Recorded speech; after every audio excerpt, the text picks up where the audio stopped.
If you go through college and you want to be a lawyer, if you want to become a doctor, if you want to be a software engineer, if you want to be whatever it is, and you couldn't make it, don't despair. You know what you should look at? You should look at one thing, that Allah didn't want you to go down that path because it's not good for you. Somehow it's not good for you. And Allah has a better plan for you. Refocus, regroup, and move on. Don't be crushed. I always wanted to be a doctor, I can't be a doctor. If you go back and look at your life, there were many situations where you couldn't get something. If you keep track of it, you'd say, Alhamdulillah, I did not get that. Whatever it is, Alhamdulillah, look where Allah took me, what direction Allah took me. Seriously. You know, when I graduated from high school in Jordan, I was admitted to schools in Russia, Germany, England, and the United States. I have no idea why you chose the US. Honestly, I was a kid. My sister was dying of cancer. My family didn't have time to pay attention to me. It was my choice. I have no idea. If I went to Russia, I don't know what would have become of me. If I went anywhere else, I don't know what would have become me. But Alhamdulillah, I came here. Alhamdulillah, I came here. I discovered Tashayyu'. Alhamdulillah, I succeeded in my career. Alhamdulillah, I have my Muhammad as my partner in life, my wife. She wouldn't have been Russian, right? She lived here, right? Alhamdulillah, for many, many, many things that Allah took me in this direction.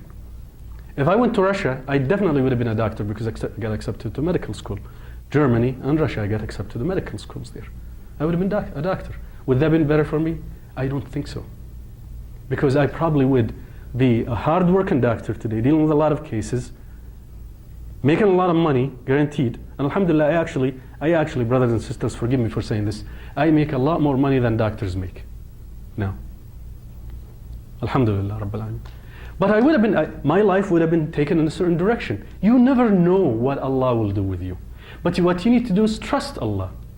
Work hard and trust Allah. I need you to know this story that many of my non-Muslim colleagues know, and they love to mention it to me all the time because I tell them, professors who are around me are always talking about camels. Because camels have a lot of wisdom around them, for those of you who don't know.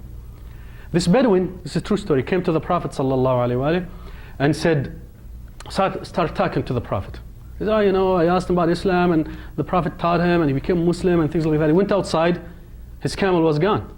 I know many of you know the story, but those of you who don't, it's a beautiful story.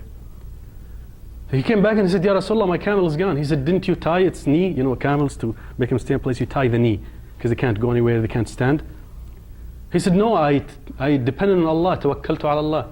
He said, Bedouin, right? He said, brother, i'qil wa tawakkal. Tie your camel and depend on Allah. Tie your camel and now many professors, Allah knows, they come to me and they say, today I forget to tie my camel. And we know what we're talking about. Tie your camel, study hard, work hard, be dedicated to your job, be the best employee. If you are not the best employee, you're a bad representation of Islam. Remember this. Allah doesn't want you to be a bad employee. Allah doesn't want you to be a bad student. Allah doesn't want you to be a bad worker, a bad thinker, a bad professor, a bad doctor. Allah wants you to be the best at what you do. Because the Prophet ﷺ said, Inna Allah yuhibbu, Allah surely loves when He sees one of you doing something that you do the best that you can at it. Do the best that you can at it.